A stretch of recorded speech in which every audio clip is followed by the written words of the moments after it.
Zaman Raja Nukman. Dina iku gak ono pasarane. Dina 7 diperang loro. 3 ewang, Raja Nukman yo iki. 3 ewang iku sing separo dina sangkala, sing separo dina bahagia. Terus Pak, iki kitab lho iki buku ya ono. Terus ana wong jenenge Pak Soleh, iku bojone lara untune. Pak Soleh saiki dina sangkala kok metu nek pidana. Nggih Gusti nggih, kula mboten ngertos Gusti nggih. Nyuwun sewu mawon. Kula niki numbasake obat untuk raletan kula. Mangken kula pidana mboten ana, nek pun bojo kula saras. Kula terake mangkok ditera muleh. Pak Soleh balik mareki Raja Nukman. Pak Soleh, kowe apa tak pidana kok nambah marak. Dadi Pak Soleh ngene. Gusti wong pancen kula janji kalian jenengan. Janji niku sebagai hutang. Mungkin kula mboten marak, berarti kula gadah hutang jenengan. Oh, menurut Al-Qur'an janji niku hutang kok. Kono dislendekno Al-Qur'an, Pak Soleh ngene. Raja Nukman ngene. Gak saiki tak sepuro ke, ora tak pidana. Terus niku badhe nek misale wong badhe ningali badhe semerap saene dinten sak pasale ngoten niku pripun badhe carane? Saene dinten. Oh iku gampang. Nggih, pripun badhe? Wong sanane iki wong keluargaan iki nglembre gak bener iki wong ndi wae ya. Wong Trenggalek, wong Pacitan. Wong Magetan, wong Pacitan bisa gitu nih. Ngene Ponorogo ini Magetan apa Pacitan? Magetan juga anu sak anake kembar 3 rene. Ada telu kene. Iku gesre kekeluargaan ki ono. Tapi yo menurut pasaran sampe dino mau. Kelairane padha api ijab kabule kleru. Kadang yo nglebak, mbah piye. Lah gek ngisore kok ana sing nguyokno wong. Wong terantang. Apa ning nggonku kuwe klambenan sing wedok. Klambine ora dicipatno, dintep kala jengkeng. Dintep kuwi kene, nambah kene. Lah goncak kok terantang sampe kok runtuh seserawean. Lah selametnya kok bongten disuwuk. Suwuk mbang tak suwuk. Tapi lengene tak suwuk lho, ora kok sing nggone suwukan. Lah lek misale ngeten mboten, enten tiyang nek badhe buka usaha. Ngoten niku berarti ningali wetone riyen mboten. Oh, kudu lah. Oh, ngoten. Kudu. Nah, ngene ku temene tak suwuk. Nah, dek mantu iku oleh brondong ya. Nggih. Gek besar tanggal 8. Lah sampean ngono wong hari apa iku korban urung ketekan sampean dikeki. Saiki anake kuwi malah bojone gak seneng lah ora kumun wong. Njaluk ngapekno. Sing lanang kono tak kondrene kok urung rono. Sing lanang kan ngriki, mungkin sing lanang kula isinane.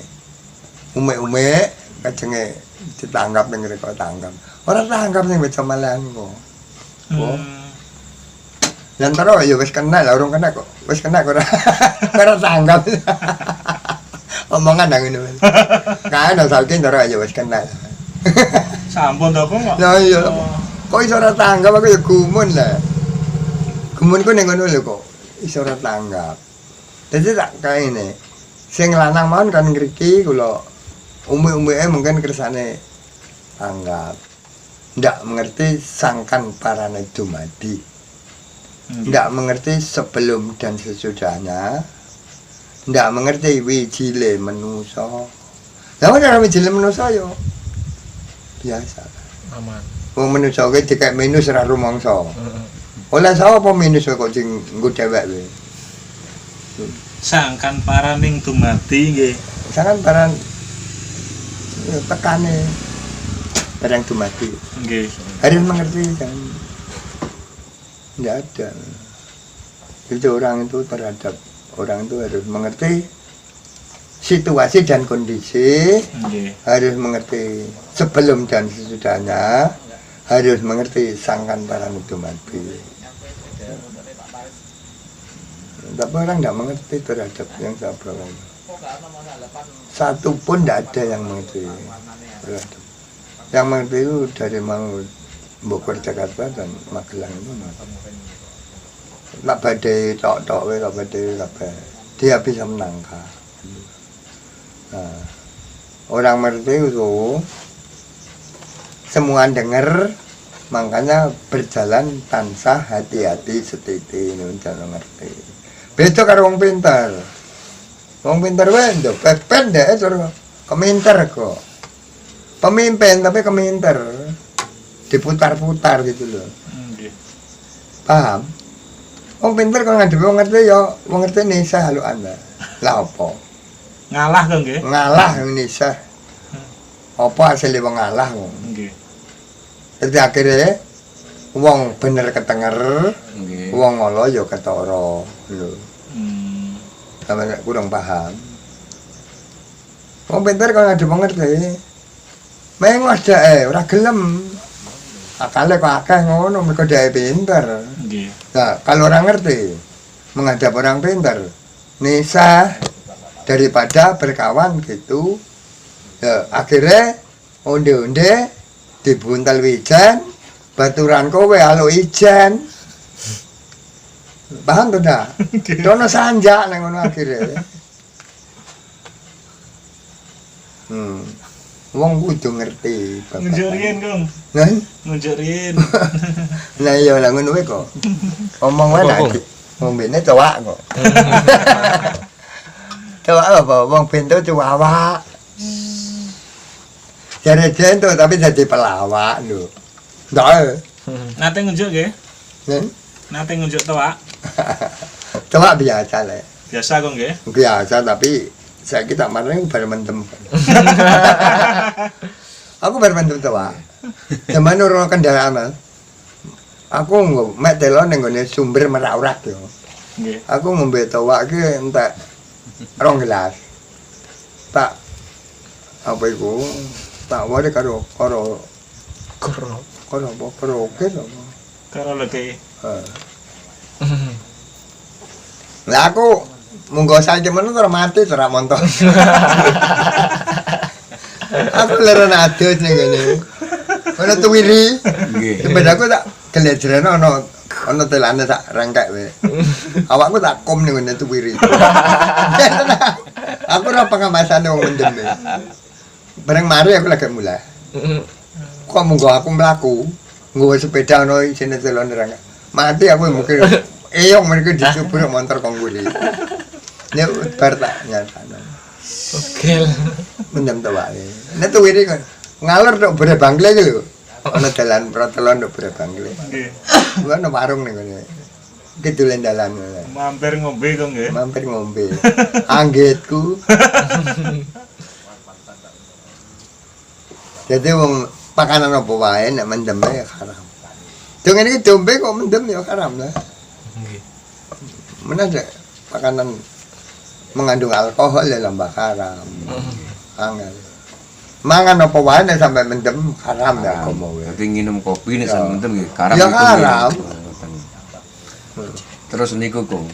Pokoknya mangan apa wae, dipangan ya barang apik ya barang bener, tapi kok sampai mendem haram. Tunggalan tempe bosok ya haram lah. Pun bosok iki kok. Tempe bosok nek bosoknya sampai 4 dino haram. Tapi nek gungno 4 dino gak. Yo, aneh. Nah, aku pelajaran ngono duwe kabeh aku coba. Tempe bosok kok sampai 4 dino kok awet temen lho. Berarti haram nek 4 dino yo. Tempe. Angel kok pelajaran sakmono. Nggih. Halo. Nah, aku yo mateng wit lah. Nah, kono wang iki gak doa aji saka to ka. Mangus. Sing hijrah malah gawe taun wis batul. Urung lah urung. Nggih. Dereng Urung. wonten nggih. Hijrah iku terus gawe taun iku sing Sawal iku sawal biasa, terus selo iku dijerakno. Selo iku dul kaijah. Selo jenenge. Terus besar iku dul hijah. Yo. Jadi jenenge dhewe-dhewe. Benten nggih. Ya nang sing Suramang Muharram. carane. Nah, dina sakmono kemang, sasi sakmono kemang ya sing ngogak ngidaki sirek Nabi kur 3 kur Sawal Sapar Jumadil Akhir. Ya. Sampe tak didono. Iki urung tak wacana Gong ya. Wis Gong. Dereng. Ya. Sura iku Ibrahim iku dhewean. rusak patung. Angger patung digempuri ning kitabe lho. Dadi Ibrahim dicekel karo Raja Namrud, diobong. Lho. Sura tanggal 13. Ibrahim dikelumpukno kayu diobong.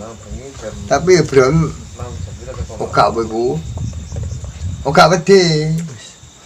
Ning kono ana setan sing sakake karo Ibrahim. Setan mlebune geni. Ibrahim terus mlebune geni. Ibrahim ning geni nambah kanyeben lah ngono lah. Terus anggotane Raja Namrud, wah ora panasan kok. Melu anggotane Namrud entek. Paham ya? Paham. Iku kisah Nabi lho. Ora ngarang aku lho. Nek ngarang aku mau dipaido. Sing ngecat Lombok lah.